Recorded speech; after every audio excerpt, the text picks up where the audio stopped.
నందమూరి తారక రామారావు జీవిత చరిత్రతో cinema అంటూ బాలకృష్ణ ప్రకటించగానే ఆయన్ను మరిపించగల సత్తా బాలయ్యకు ఉందా అంటూ కొందరు అనుమానాలు వ్యక్తం చేశారు. ఆయన జీవితాన్ని సినిమాలో చూపించడం సాధ్యం కాదని కొందరు అనుకున్నారు. కానీ దర్శకుడు క్రిష్ తలుచుకుంటే ఏదైనా సాధ్యమే అని నిరూపితమైంది. భారీ అంచనాల నడుమ రూపొందిన ఎన్టీఆర్ మూవీ ట్రైలర్ విడుదల తర్వాత జనాలు పెట్టుకున్న నమ్మకంకు క్రిష్ పూర్తి న్యాయం చేయగలిగాడు అనిపిస్తుంది. ఇప్పటివరకు ఎన్టీఆర్ సినిమాకు సంబంధించి పలు పోస్టర్లను విడుదల చేశారు. ఆ పోస్టర్స్ లో ఎన్టీఆర్ ను బాలయ్య దించేశాడు అంటూ అంతా అనుకున్నారు. అయితే కొందరు మాత్రం ఫోటోషాప్ మ్యాజిక్ అని, కెమెరా ట్రిక్స్ అంటూ ఏదో కమెంట్స్ చేశారు. తాజాగా ట్రైలర్ లో ఎన్టీఆర్ గా బాలయ్యను చూసిన వారంతా కూడా నోరు మూసుకోవాల్సిందే. నిజంగా ఎన్టీఆర్ ను దించేశాడు. దర్శకుడు క్రిష్ మరియు బాలకృష్ణలు కష్టపడి చూపిన తాపత్రయం ఈ ట్రైలర్ లో క్లియర్ గా కనిపించింది. ఎన్టీఆర్ సినిమాలోకి వెళ్లక ముందు నుండి ఈ సినిమా ఉంటుందని ట్రైలర్ చూస్తే అనిపిస్తుంది. మొదటి నుండి అంటున్నట్లుగానే బసవతారకం పాత్ర ఈ చిత్రంలో చాలా కీలకంగా ఉండబోతుందని ట్రైలర్ చూస్తే అర్థమవుతుంది. ఈ చిత్రంలో ఎంతో మంది స్టార్స్ నటించారు. అయితే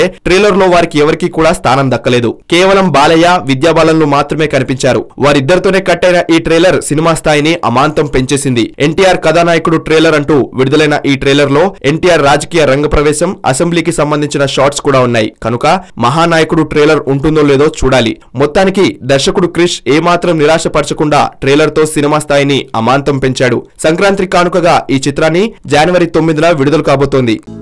హలో, మిమ్మల్నే యోయో టీవీ యాప్ డౌన్లోడ్ చేసుకున్నారా? ఇంకా లేదా?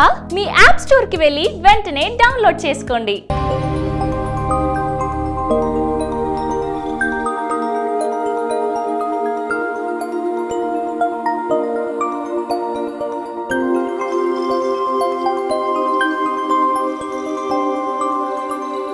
ఈ వీడియో గనుక మీకు నచ్చినట్లయితే లైక్ చేయండి, షేర్ చేయండి అండ్ సబ్స్క్రైబ్ చేయండి.